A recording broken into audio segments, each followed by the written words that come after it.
I began to see and realize that the culmination of my choices is what brought me there. And if anything was ever going to change in my life, I had to begin taking responsibility for those choices. My guest on the podcast today is Mike Pisciotta. This is a man who grew up in a dysfunctional household and turned to things like drugs, gang violence, and ended up doing a 10-year prison sentence in 1999. Now, he wrote a book called From Prison to Prosperity.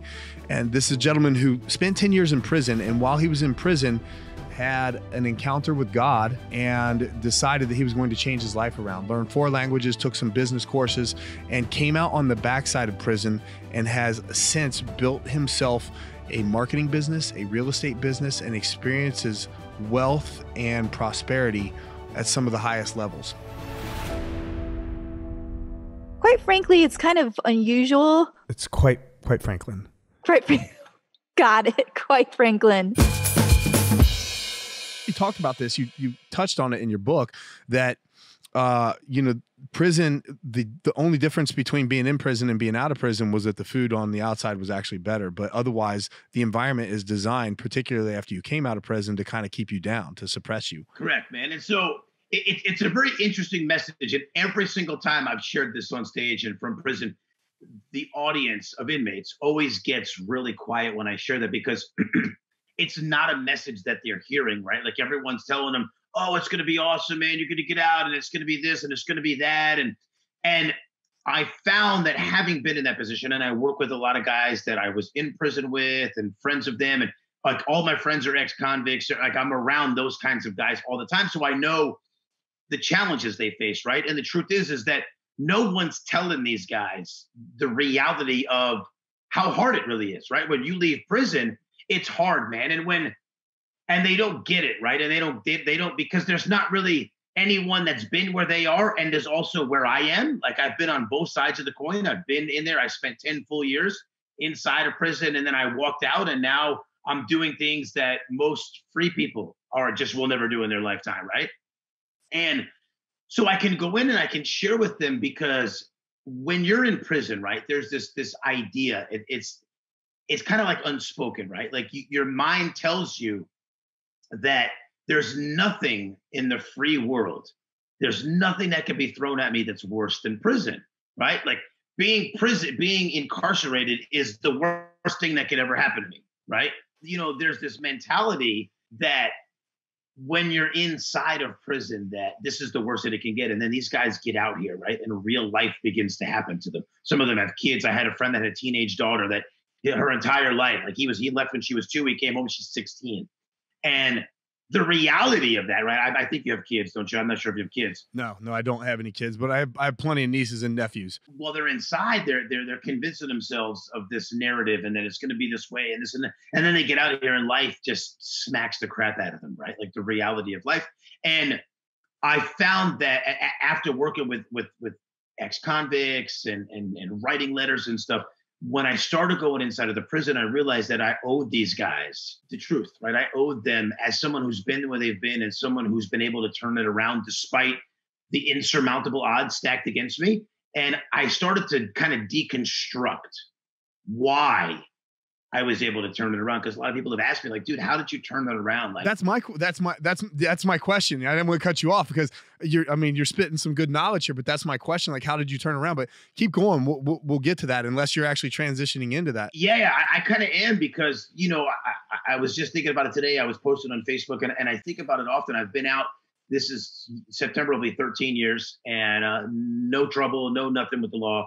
I've created, I'm a millionaire at this point now. I own multiple millions of dollars in real estate. I've built multiple successful businesses, all kinds of really, really cool stuff, right? Things that even as a guy who doesn't go to prison, these are like things that you're like, wow, that dude's he's been pretty successful, right? Like, but for someone who's been to prison, it's even, it catches attention just a little bit more. And people ask me that question that you just asked a lot, like, how did you turn it around? How were you able to create success? How were you able to do these things despite all of that? And so when the invitation came up to go in and begin to share with these guys, I wanted to do them the justice of showing them how, right? Of really getting them to see. And I started to deconstruct my thought processes and what I did inside of prison, what I did when I was out.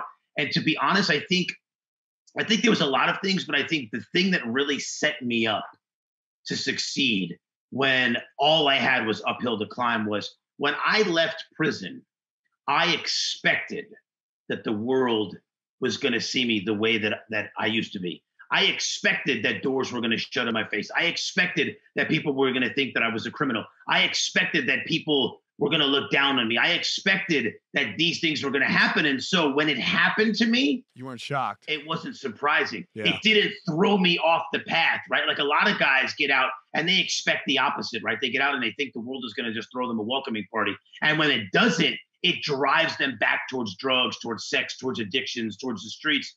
And when I go in, I share with these guys, man, if you shift your mindset and you realize that the only thing you've ever given the world is crime and addiction, why do you expect that they would see you any different until you've given them something else to see, right? And so when you leave prison, if you create it where your mission and your mindset is, I am going to create an entirely new narrative around who I am.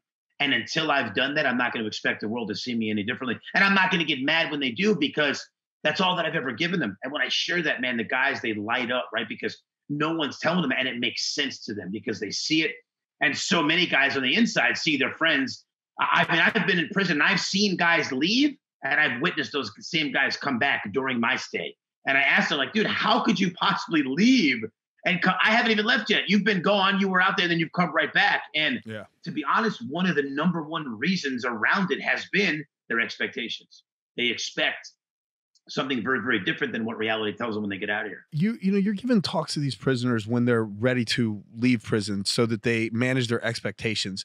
But prior to that, and talking about your case in general, in your story, you talked about how you woke up in a cell and you didn't realize what you had done the night before to end up in this situation. But we'll get into more details of that, the details of that. But how is it that, because from the get-go, you basically went from this troubled youth who was involved in gangs and, you know, I'll call it violent crimes or whatever. And then suddenly you wake up in prison and you say, now I got to change. Like, now is the time, and I'm not going to let this place beat me down. And it was when I was reading your book, I have these questions like, man, how did that happen? Because, and the reason why I asked this question, Mike, is because people that are in, like, typically people that come from a low socioeconomic background, I see it with all the people that I grew up with and family members and stuff. And they have this very victimized mentality that, and you talk about it with your father, like, this didn't happen to me because it was some other reason. Like, they didn't take responsibility for or ownership of these things. And you talk about this in your book, and so you coming from that background, it only perpetuates more of that mentality typically, particularly when bad things happen to you. So I would expect you, a kid like you, to land in prison and be like, oh yeah, well, this isn't my fault. Like, this is society's fault, or this is whatever. Right. And suddenly you have this epiphany. Like, and I mean, did that just happen overnight? Because you talk about how you started praying to God, or was this a process? I mean, how long were you in prison before it finally clicked? I mean, it clicked pretty fast, Rich. When I woke up in that cell, I believe that God reached into the cell and he touched me. And I think he gave me insight that was beyond my years. I'm 18 years old. I'm coming from the streets. I'm coming from, my exposure was to just drugs and violence, right? That's my exposure. And then all of a sudden something shifts, man. And it has to be a God thing. Like, whether you believe or whether the people that are listening believe that's fine. But it had to be, right. Like, the insight, I look back and I see it's beyond that which an 18-year-old in my position could have saw, right? Mm-hmm. I had made choices, man, and those choices were going to cost me prison time. At first, they were talking about giving me a 30-year sentence and that it was probably going to be non-negotiable, that was where I was going to go. And I'm 18 years old, and I mean, you can imagine being 18, life was over, right? In my eyes, that's it. Life is over. There's going to be no chance of recovering from this. And the days went on, and I deeply immersed myself in the Bible and in prayer and in reflection, and just trying to sort through all of the things that had happened and what had brought me to that moment in my life. And the truth is that was not my first time in trouble. I've been in and out of juvenile detention centers since the time I was 12. Yeah. This was like the culmination of that, right? And I began to realize, looking back, as I'm 18, and when you're sitting in a county jail setting, you got a lot of time to think, right? You're there and you're thinking. And I began to kind of put the pieces together, and I realized that every time that I had been in trouble, there was always an excuse. Oh, it was the judge's fault. It was the police. It was the neighborhood. It was the kids around the corner. It was this. There was always an excuse. And I started to see that, nah, that's not the truth. The truth is, it was my fault. Every single one of those situations that I'd been in as a youth was always my fault. And I knew, you kind of know, even as a kid, like you're okay with people making excuses for you, but deep down, like, hey, man, I'm the one that did this. I'm really the bad kid. But you accept those excuses because you're 12, 13, 14, 15, and you're getting away with stuff. And at 18, when there was no getting out of it, when there was nobody to come and rescue me, when there was no excuse that was going to get me out of it, I began to see and realize that the culmination of my choices is what brought me there. And if anything was ever going to change in my life, I had to begin taking responsibility for those choices. And that's where change happened, man. And things just began to change from there. And I spent like the next 16 months in a county jail fighting the case and trying not to get the 30 years. And ultimately they gave me a 10-year mandatory sentence, which mandatory means I got no good time, no gain time. I had no incentive. So, and that's another thing, because people say, oh, when I was in prison, oh, you're just doing this because, you're going to get good time, or you're going to get, but I didn't. I had to do 10 years, no matter how I spent my time in prison, whether I wanted to be a gangster or whether I wanted to be a saint. It didn't matter. I was going to do the same amount of time no matter what. So when you talk about like it had to be a God thing, that when you're in that cell, whether it's the first night, the fifth night, whatever, you think it was God coming after you, or were you seeking after him at that point? I mean, had you gotten to that breaking point where you're like, Lord, help me? I think it's a combination, man. I think it was God coming after me, and I think it was me being broken, and I think it was me realizing that I'm here because of the things that I had done. About 4 months before I had been committed the crime that I committed, me and some buddies were at like a fair type of environment, and I had a pistol in my waist, and I was there to take another guy's life. That's why we were there. This guy had robbed me, and there was a lot of beef and just bad blood between us, and he was there. And while I'm standing there, I'm in a crowd of probably 15 other young guys my age, all gangster type guys. And this lady cuts directly through this crowd, Rich. And she comes right up to me and she smacks me in my chest with a Bible tract. Oh, wow. Up to this point, I'd really had no experience with anything God at all. It gives me goosebumps just sharing the story, man, because I remember it like it was yesterday. And this lady begins to talk to me, and she says, Jesus loves you, and he's going to use you for something, young man. And I'm 17 at the time. And I have a gun in my waistband, and my only desire and reason for even being here is to find this guy. And thank God that I did not find him. And in my mind, I'm thinking, he's going to use me for what? He's going to use me to kill this guy? And 4 months later, this was in about maybe May or June of 1999, September of 1999, I wake up in a jail cell. And in the midst of the next couple of days of being there and going through feeling suicidal and questioning life and the impact of everything hitting me, I remember asking God, why did you let this happen to me? And I was immediately reminded I didn't. I felt as if God had spoken to me and said, I didn't let it happen to you. You let it happen to yourself. I tried to stop you.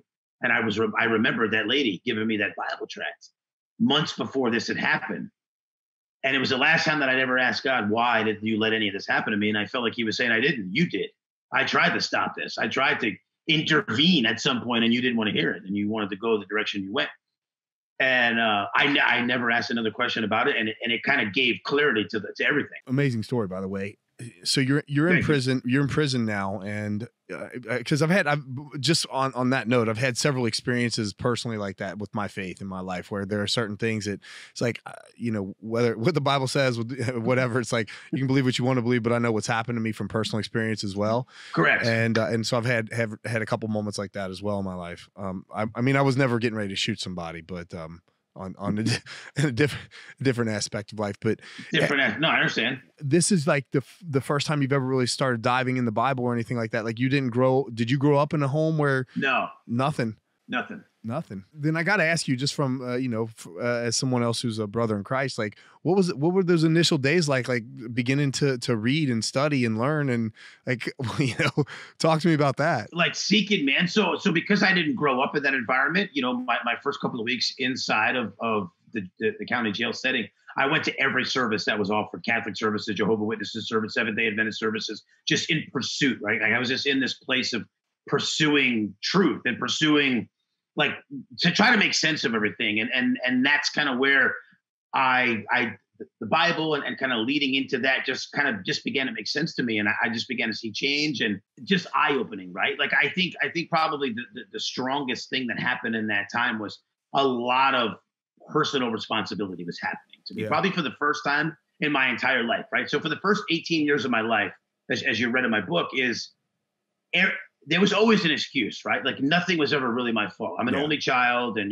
while my mom and dad were together growing up, they were probably two of the most dysfunctional people I've ever met in my entire life, even to this day. Like, my mom just got out of prison like a year ago. I still talk to my dad. He's a great guy. He's got his own story with, we could probably have a whole podcast about my family and the upbringing and whatnot. But, so there's a lot of psychological issues there with my mom, and reasons, me being an only child and me going the route that I went, where she had to kind of try to save me because my faults, my errors, and, my crimes were a reflection of who she was as a person, right? Like, she saw it as her own failure. And so she would try to save me and lie. Like, she's lied on the stand for me when I was in my 14 or 15, and completely said that I was home when I was not home. I was out beating somebody up, and she lied and said that I wasn't, and they didn't have enough evidence to convict me. And she did those things not really because of me. She did them because of her own psychological and, her own issues, that who knows if she's dealt with them or not. And so my whole youth of constantly getting in and out of trouble, there was always an excuse, a lie, somebody, that would come to try to save me from the consequences. And while I did have consequences, I went, to juvenile detention. I'd always kind of get saved from them, right? And this time, it was as if, God had said, "There's it. There is no. The only one's going to save you is going to be me, man." And I knew it. Yeah, you had complete ownership at this point in time, where previously you didn't. Complete. So then you begin studying the Bible. You go down that path, but then also, it was in what I found really intriguing, or not intriguing, but the fact that you started studying so many other things, like you picked up several languages, taking business courses, and not that that's intriguing because a lot of people do that, but the way that you described it in prison is that I understood. Like, I'll say what was really eye-opening to me in reading your book is when you talked about how the other inmates are there, they're constantly trying to push you down. Like, they don't want you to succeed. And I understand that. I'm like, well, I would expect that. But then to hear you say the guards were just as bad, because to them, you're just another number anyway. Correct. I would have thought prior to reading your book, like, man, the guards would be like, hey, you know what? This is one of these inmates that's really trying to get themselves back on track and do what they're trying to do here. So against all these insurmountable odds, because there are people in this world that are trying to accomplish great things, and not everybody is like hit rock bottom where you hit. Like, when you have that many odds stacked against you, basically every person that you're in contact with is not just a naysayer, but somebody who's trying to prevent you from being successful. When it's not even a competitive environment. This isn't just like, an athletic environment or a business environment. Like, if you're a business owner and I'm a business owner, I'm going to try to outcompete you or whatever and put you down that way. But sure, this is completely different. Like, how is it that you're able to, begin with the kind of motivation to get that done and then continue through all that? That's a great question, man. One that a lot of people have asked me, man. Yeah. To be honest, I don't know if I could put an exact, here's like a formula behind it. Like, how did I do it? I think I found something inside of me that was able to drive me, right? Like, in my book, I talk about when I had first gone. So the way the system works is you go to a county jail process, and then once you're sentenced, you go off to prison. And when I got to prison, I was in a cell and I was working out and I was exercising, and I was talking to God, I was praying. And it was that moment that I had realized, and I was already sentenced. I had about 8.5 years left because they gave me credit for the time I spent inside the county jail. And I knew I had about 8.5, almost 9 years ahead of me. And I realized at that time that although my choices had cost me 10 years of my freedom, at that time I had a choice to not also give them 10 years of my life. Yeah.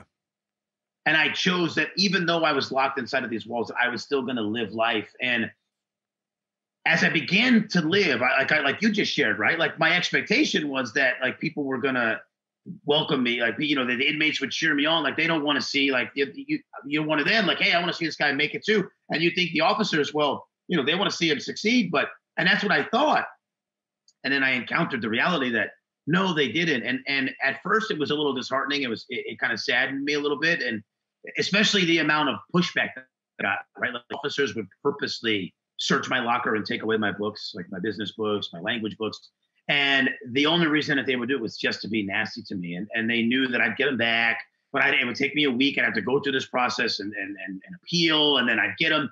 And then they would do it again, man. And it took a couple of times that happened and to shift my focus and begin to use those things as fuel, right? And be like, you know what? The more that they attack me, the more that they come after me, the more I got to be on to something, right? There's something that they've got to be afraid of. There's something that they see.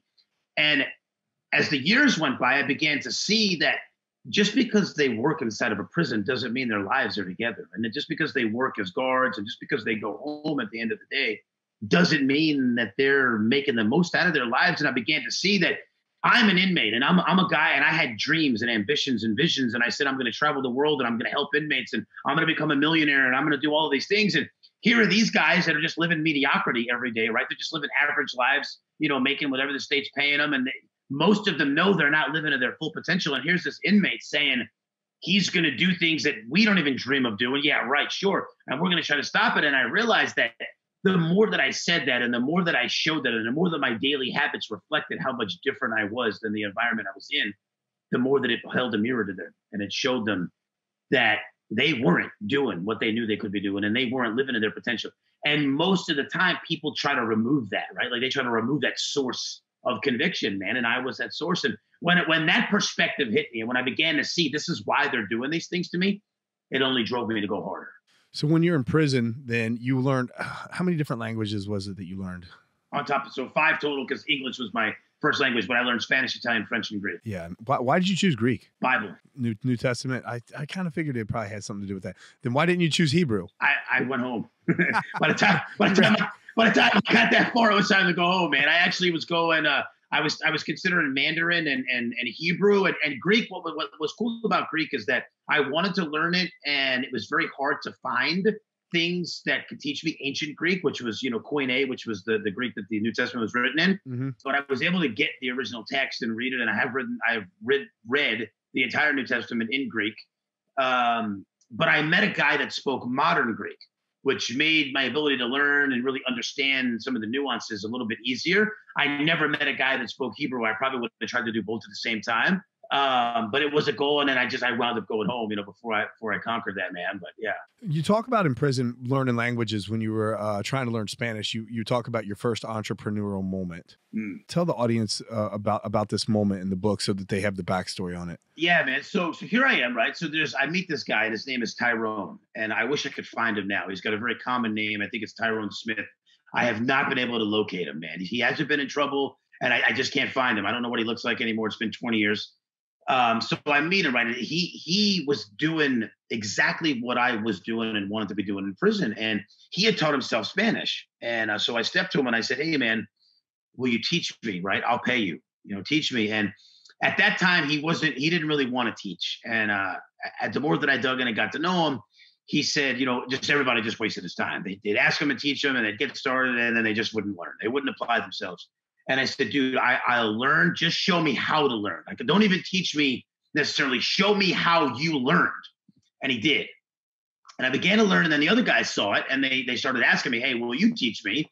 And at that point, I was like, well, if I'm going to do it, I learned that when you do things for free, most of the time people don't value it. And especially in prison, right? Yeah. And I said, well, I'm going to charge these guys a very small amount because I want them to feel like they've got some commitment to it. So I developed an entire course, right? We live in a world of online courses now.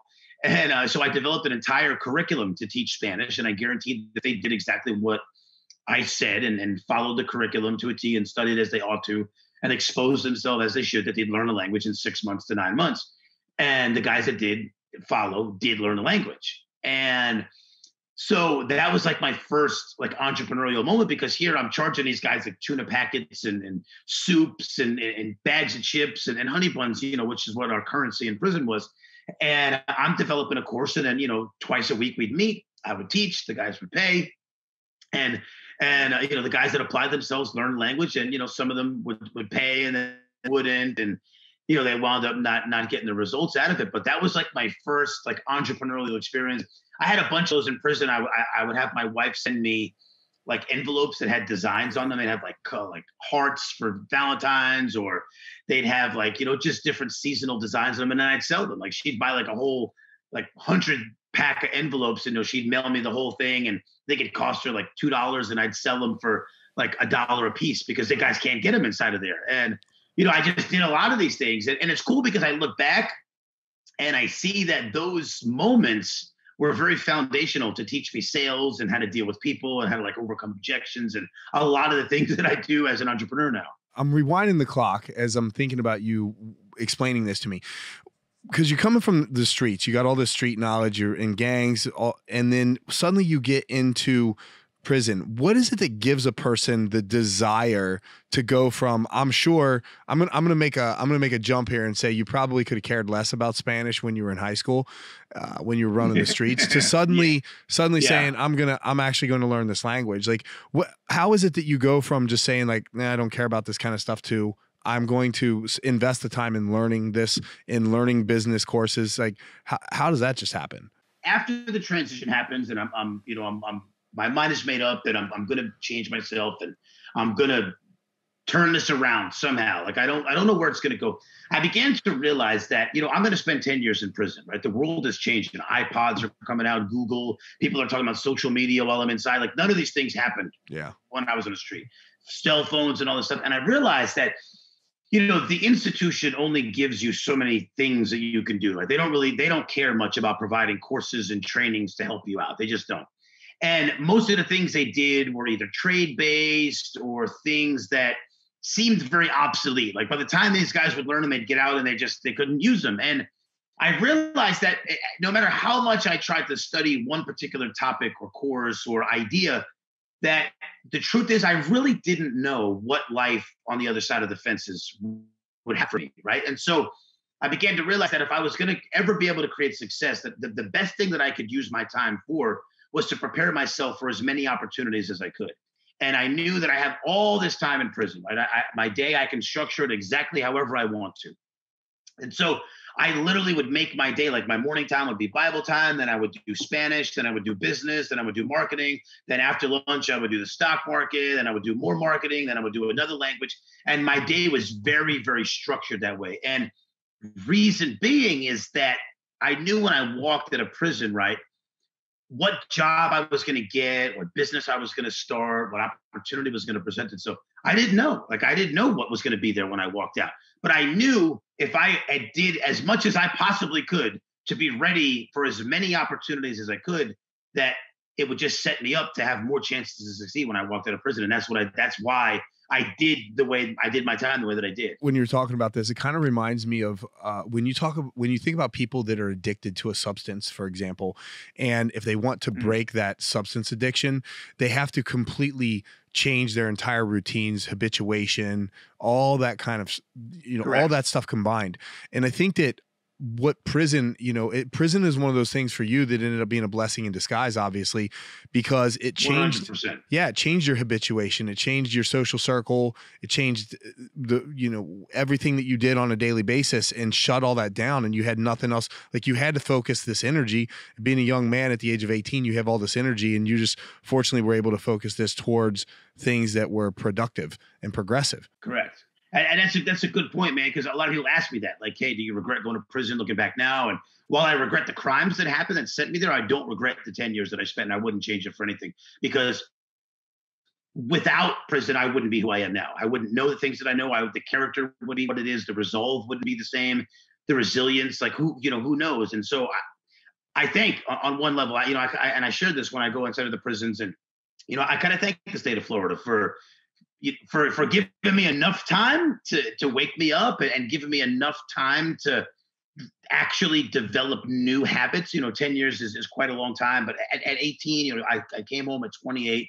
I was still young enough, obviously, to turn that around.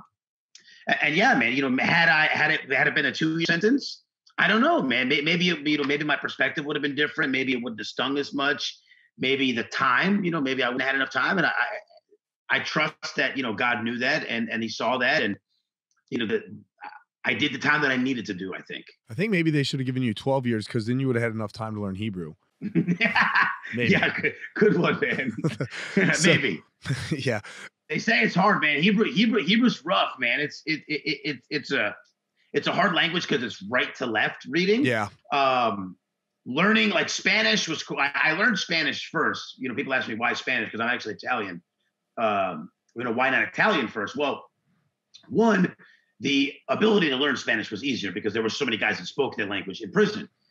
And number two, I knew that if I learned Spanish, Italian would be easier because they're Romance languages. They're both, they're kind of based on the same both Latin based thing.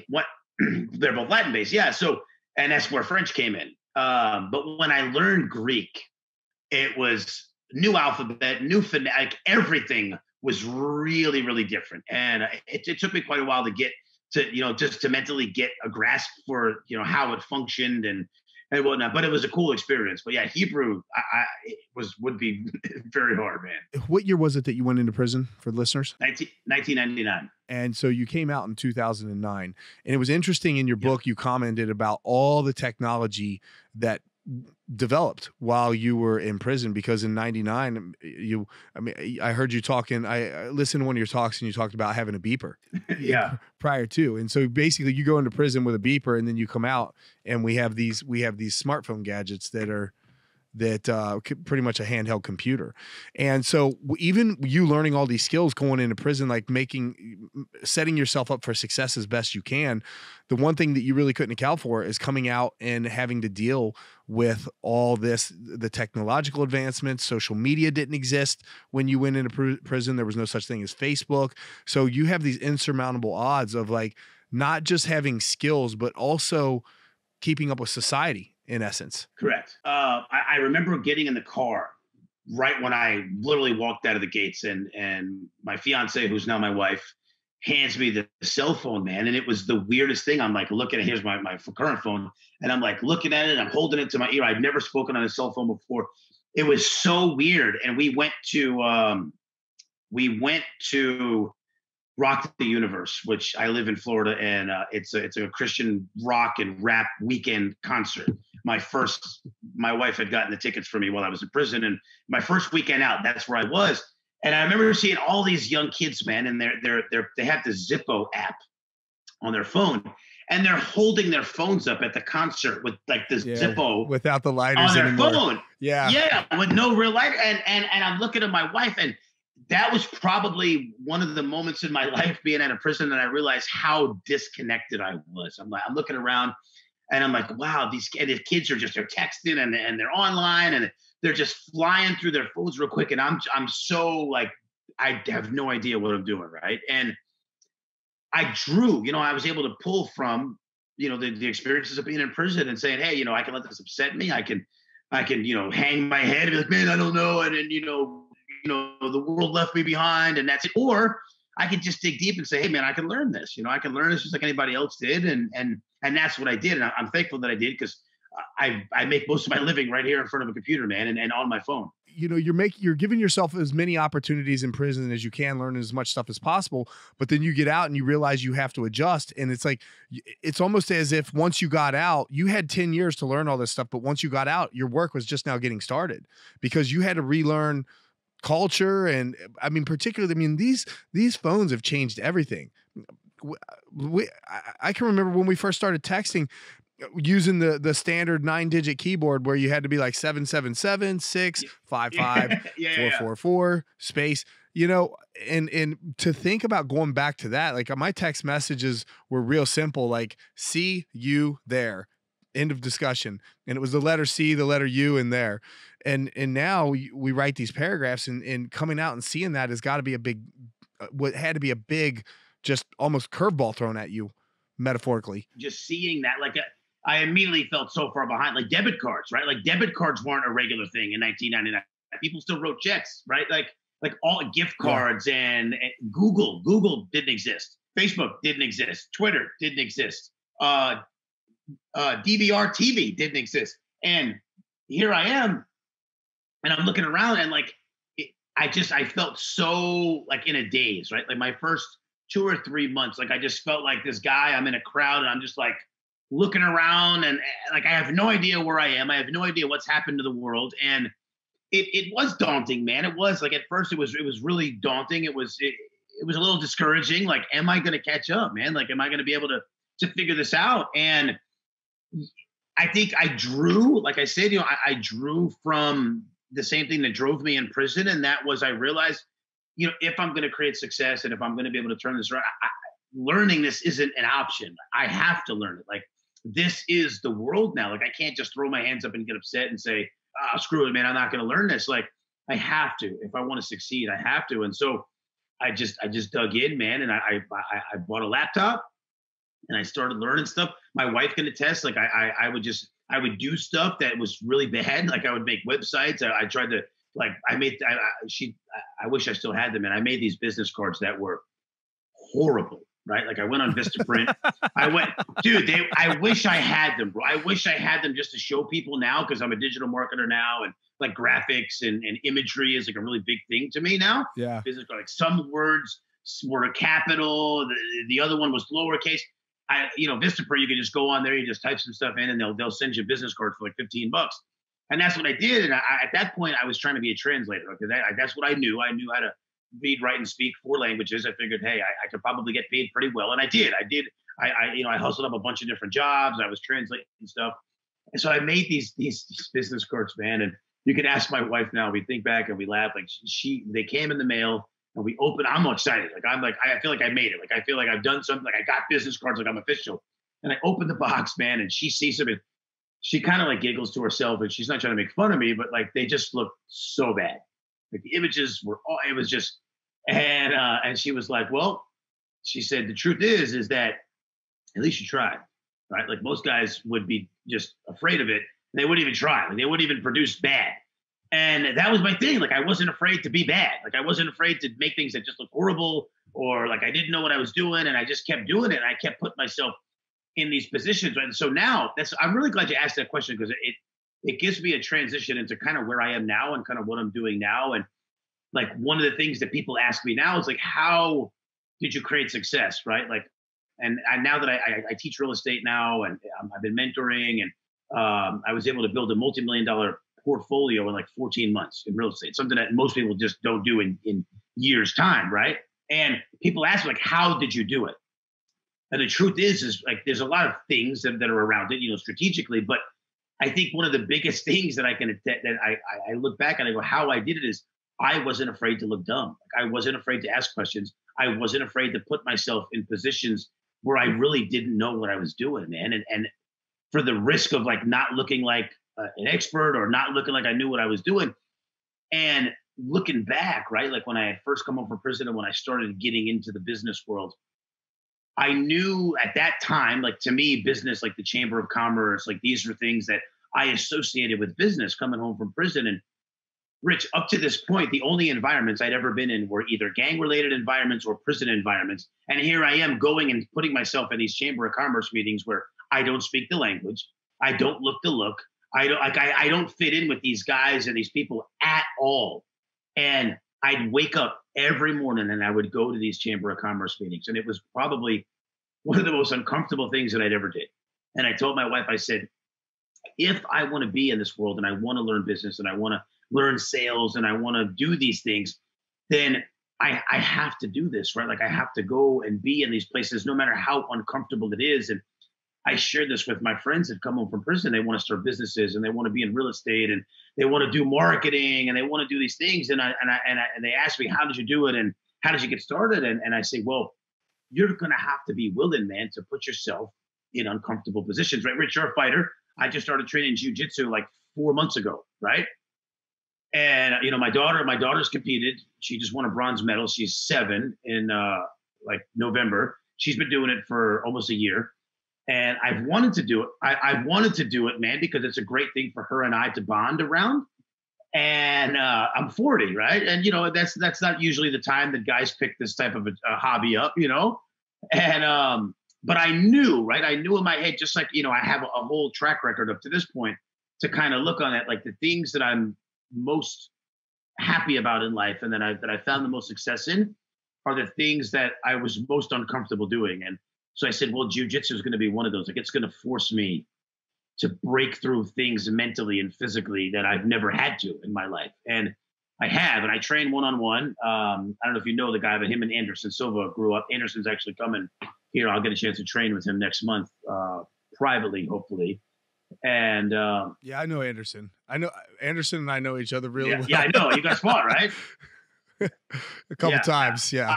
I knew, right? Like I knew that jujitsu was going to force me to be in situations where you're uncomfortable, man. Like it's not fun having like a 200-pound man sit on your chest as you're learning how to escape top mount. Like that's not fun at all, right?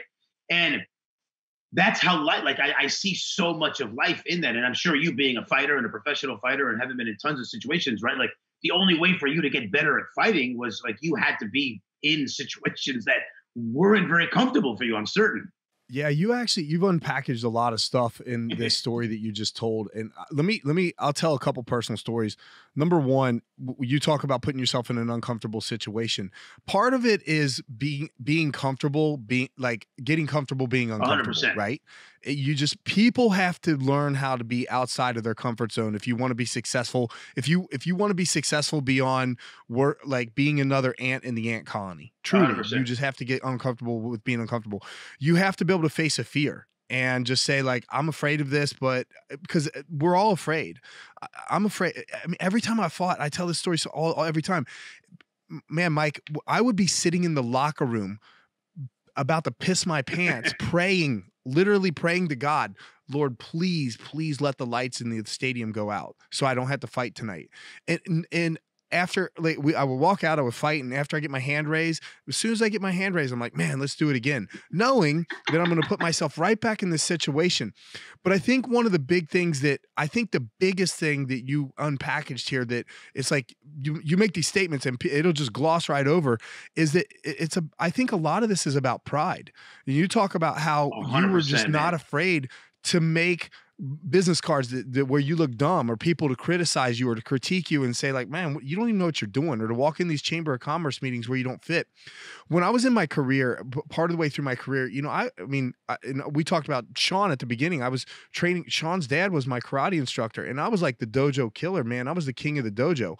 And so, and I had been that way, going through all the martial arts, a lot of stand-up arts. And then I started going to jujitsu, and I was learning jujitsu. And I got to a point where in my martial arts career, the weakest link that I had was wrestling.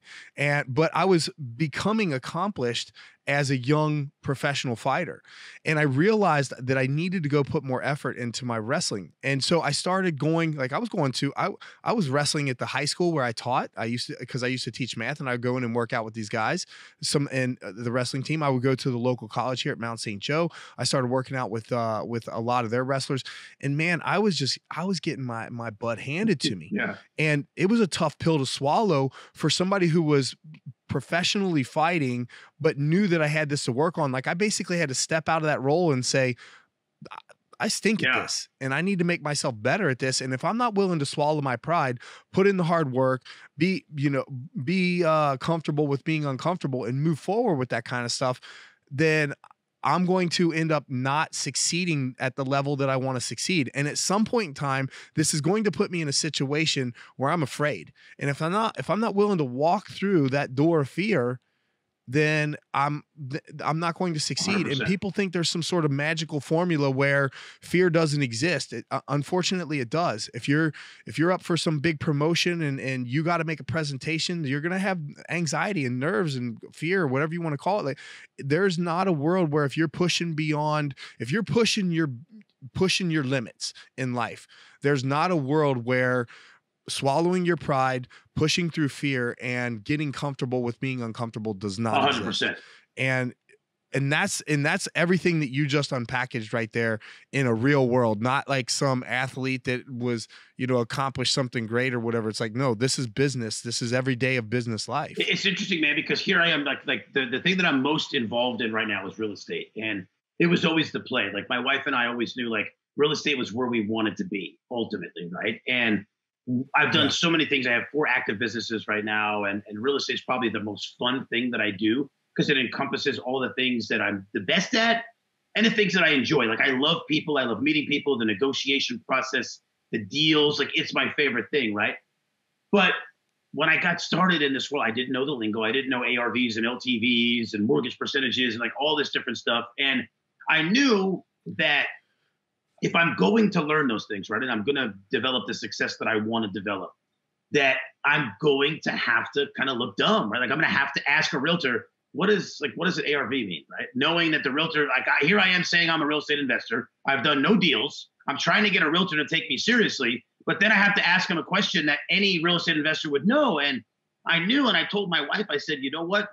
Either they're going to be on board to ride with me and they're going to trust when I tell them, hey, when we start doing deals, like we're going to do 3, 4, 5, 6 deals a month when we get rolling. Like either you're going to believe that and ride with me or somebody else is going to, and then you're going to look back and go, dang, I should have listened to this guy because now you're missing out. And I was willing to ask him those questions that I knew that they would then question, like, are you really an investor? Like investors know that stuff. And I did, man. And my very first deal was in October of 2020 was our very first closing. And I made every mistake that you could possibly make buying real estate, every single one of them. I did no inspections. I bought real estate 3 hours away that I never saw. I never did an inspection on the property. I trusted the realtor and I wound up buying a crack house. And I wound up buying a crack house. Were you in the market for a crack house? I wasn't, man. Not at this stage in my life. Like 40 years ago, like 30 years ago, maybe, right? Like before prison, I totally would have bought one of those, but not now, man. And it's cool because going into those environments now, like where we're buying real estate is in some of the areas or what people would call the hood or, you know, lower income type areas. And it's cool because I can go knock on the doors and I can talk to these people because I've been where they've been and I've been in and I'll share my story with them, man. Yeah. And it's really cool because real estate gives me a chance to give back because I'm going in and I'm revitalizing areas and trying to buy whole blocks and just make the communities better, man. And I can share my story with them and, you know, maybe we can talk about that on another podcast and stuff. But yeah, man. So I bought this crack house. It's got squatters in it. It took me 6 months to get them out. You know, we had all these COVID moratoriums and all this stuff. Every single mistake that you could possibly make, I made. And it was one of those moments where I think most people, I have a mentor that is in real estate and he's been doing it for a long time. He actually has been in prison himself 25 years ago. And he said, Mike, he said, I thought you were going to quit. He said, the number of challenges that you faced in the real estate world, I thought you would have given up. He said, most people would have just threw in the towel and said, this just isn't for me. And they would have moved on. And like you, man, I don't know if I learned it by reading it or like an epiphany or if it just clicked, but there's no world where you push your limits in life and you create success in life and you create a life that other people look at and say, hey, I want that for me, where you don't get uncomfortable, where you don't face fear every single day with almost every decision you make, where you don't have to be extremely humble and look like you don't know what you're doing. Like there's just not a world where those two things don't coexist together, man. And people think it does. Like you said, like a lot of people think there's this magic formula. Like once you reach, like for you, like you probably share a very strong example of that, of, you know, fighting, right? Like you think you win a belt, you're a UFC champion, like you were one of the fastest guys to reach that. At some point, people probably think, oh, this is like nothing to Rich. Like he just goes out there, he just, you know, whoops people's butt and that's it. Like that's what he does.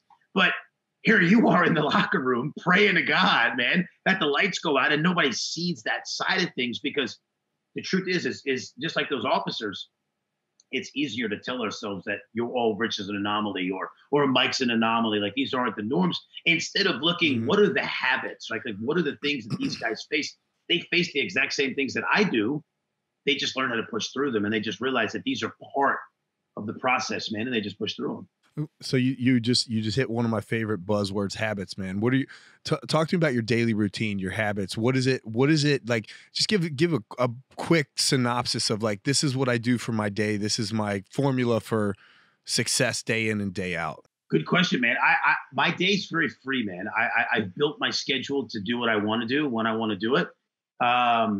But as far as habits are concerned, like I make it a point to constantly be pushing and stretching myself. And now real estate's a thing that I'm doing a lot of. So I'm constantly like putting out offers and I'm constantly stretching to do more deals, right? When I started doing what I'm doing in real estate, I knew that if I just do one deal at a time, that it's going to get too easy for me. I'm going to get bored. Like if I'm just doing I got like one rehab going, it would get boring. Like it would be too easy. There would be no challenges. So I'm trying to have 3, 4, 5 renovations going all at one time. And you could imagine the world of chaos that can happen with all of those happening at one time. Yeah. I flipped houses for maybe like 2 years I was flipping houses. So I did probably, I want to say somewhere around 8 or 9 Okay. houses over a 2 year time period.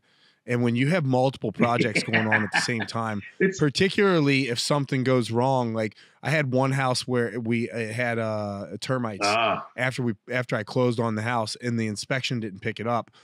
Fortunately, it was just the front face of the house. Like we had to pull the drywall off and replace some of the framing, and that was about it. There was no real structural okay. damage.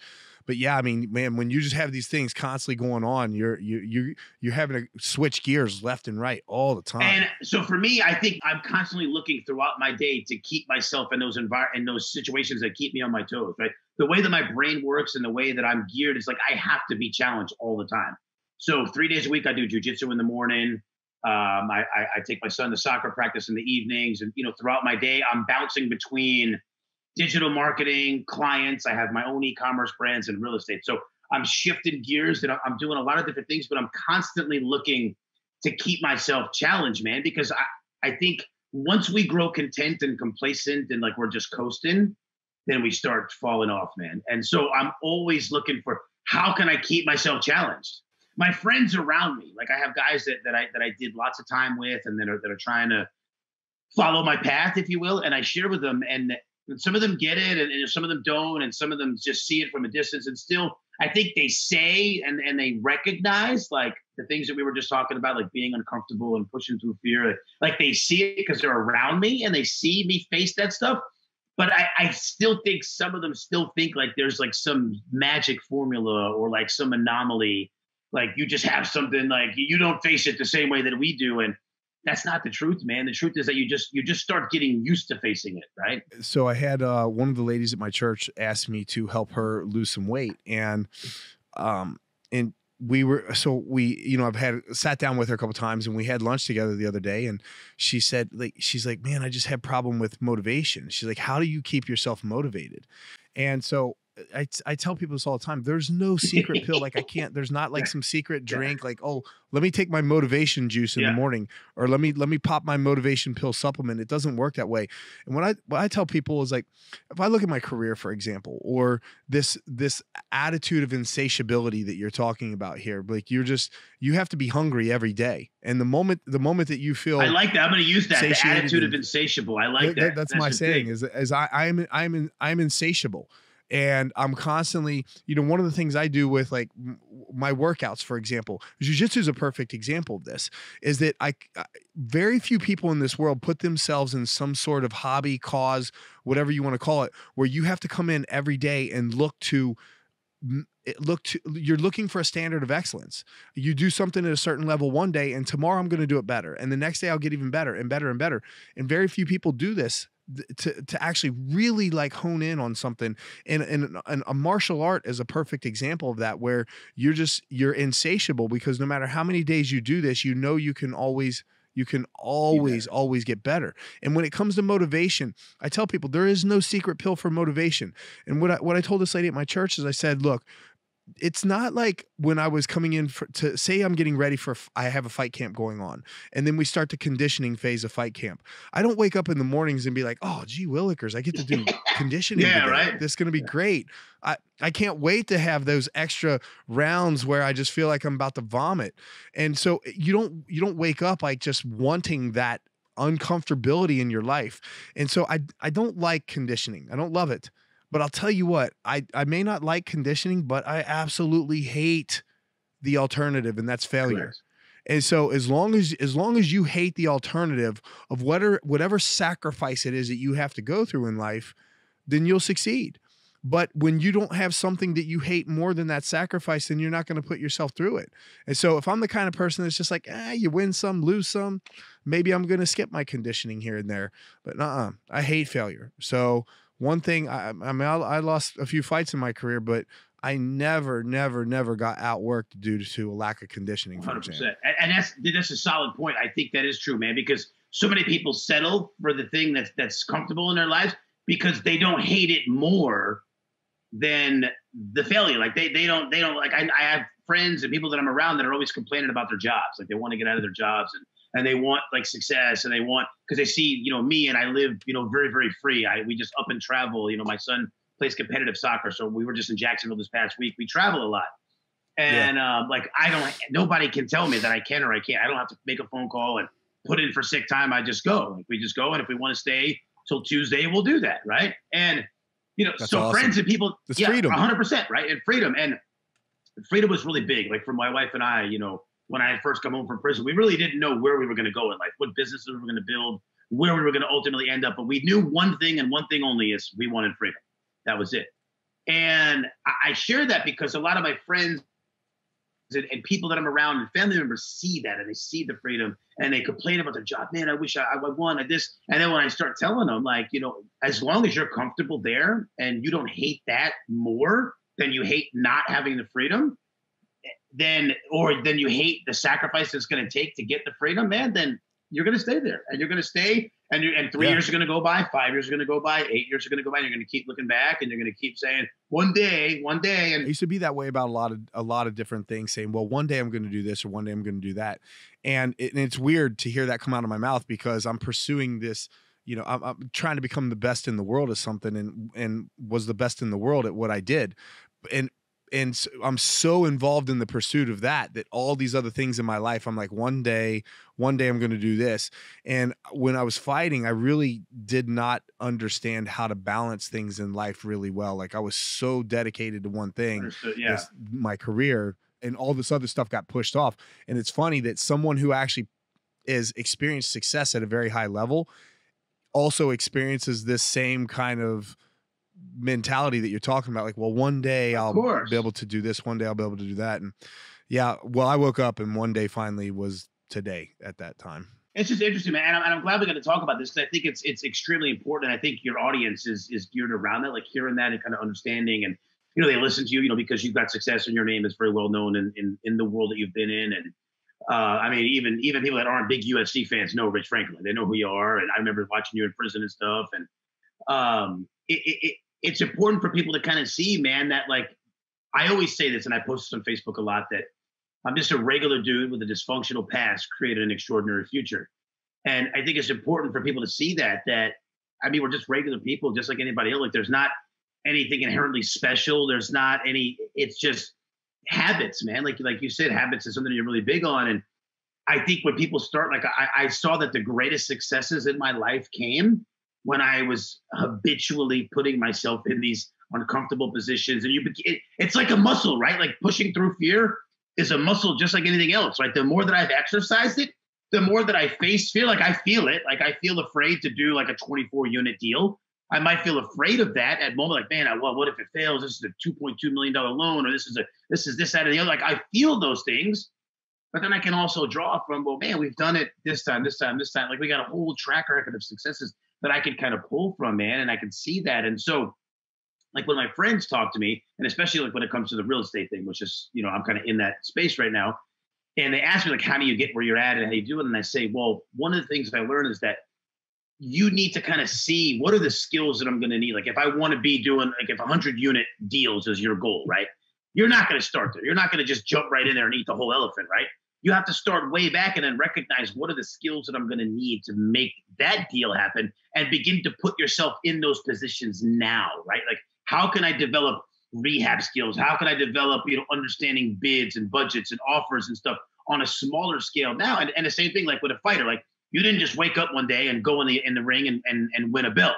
You started smaller. You started learning how to kick and how to punch and how to wrestle and how to do these things. And then those things began to culminate in success. And I think that's probably one of the biggest things over the years of me coaching people and coaching businesses and folks in a wide range of things is people look for the quick route. Like, how do I just get to here? And they don't want to hear, well, man, it's the small steps that you take and that you're committed to taking those small steps along the way that are going to get you to that place of success. That's the secret.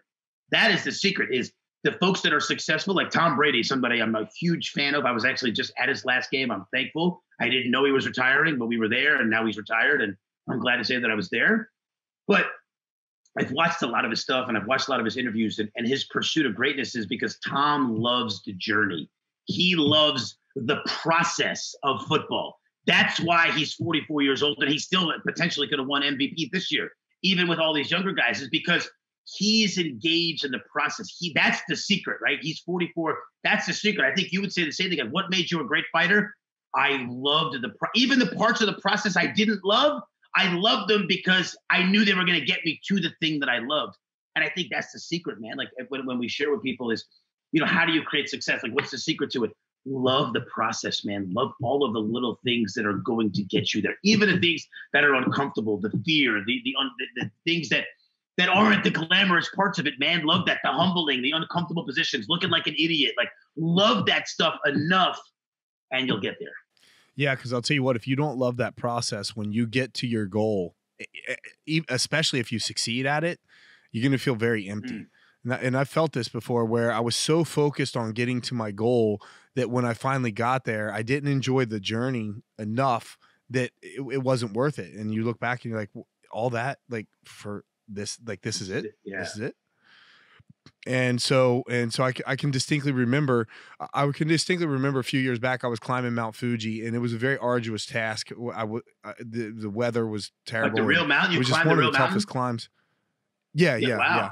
And it's not a very high mountain. It's not a very difficult mountain, but we were out of season. It was several weeks before the mountain opened. It was still snow covered. And there were several factors that just made this climb a more difficult climb. And I can remember walking up the hill, the mountainside at one point and thinking like, man, why do I do this to myself? And I just remember thinking at that point, like, I'm going to make it to the top of this thing, and not just the view itself, but the sense of accomplishment and having to go through that. And so every time I'm stepping, when I'm just going left foot, right foot, left foot, right foot, like, I'm going to get there and it's going to be worth it. Because if you're not enjoying that journey on the way up, I got to the top of that mountain, stood there like this, like, for about 10 minutes. And I was like, cool. All right, let's go back down, because it took so long to climb up to the top anyway that you had to get back down before the sun started setting. Otherwise, you're going to have really bad weather, particularly when it was still snow covered. So it's not like we had a ton of time up there to begin with, and you had to make this 6-hour climb worth this 15 minutes of pleasure that you get at the top. And that's how most things in life are going to be. If some goal that you set or something little that you did, if that sacrifice isn't worth it, you're not going to enjoy the result. Correct. We could talk for hours just around that topic, because I think it's something that so many people need to understand. Like, when you look and you study great people, like people that achieved greatness, like, this is a theme, and I do this often, is you see like the ones that achieved greatness and enjoy. Like, some people get to greatness and are miserable, but the ones that achieve greatness and this is a big and, are happy and are joyful and really are enjoying it, are the ones that enjoy the process, man. It's cool. I read a book when I was in prison. Absolutely. When I was in prison, Joyce Meyer, do you know who she is? I'm sure you've heard of Joyce Meyer. Yeah, absolutely. She would she donated a lot of books and a lot of stuff to the prisons. I remember reading a book when I was in prison. It was called Enjoying Where You Are on the Way to Where You're Going. And it's such if you get a chance, if you could still find the book, you would probably love it. Like, there's so many nuggets, and just the title alone is something that could be unpacked over so many topics and ideas. But it was just all about, like, it was the Christian journey, like, enjoying where you are on the way to where you're going, like the journey towards, Christ-likeness and perfection and getting better and better every day, and knowing, we're not going to get there, but it's the journey of it, where, most people are just so miserable while they're growing and changing. But life is the journey, right? Like, it's not a destination. It is the journey. And everything that you're doing, and I'm teaching my kids that, my daughter competes in jiu-jitsu. She's 7. My son is really big in competitive soccer. And it's interesting because we just moved him to a new team, and it's the best team in our local area. They play at a very high competitive level. And there's an A team and a B team. And he initially started on the B team because he wasn't able to make all the tryouts. So they didn't really get a chance to evaluate him. And so he played really hard for the B team, and they wound up over the winter break. They promoted him to the A team. And he says, well, now that I've achieved that goal, man, my next goal is to be a starter on the A team. And we just had our first tournament with the team this past weekend, and he was a starter.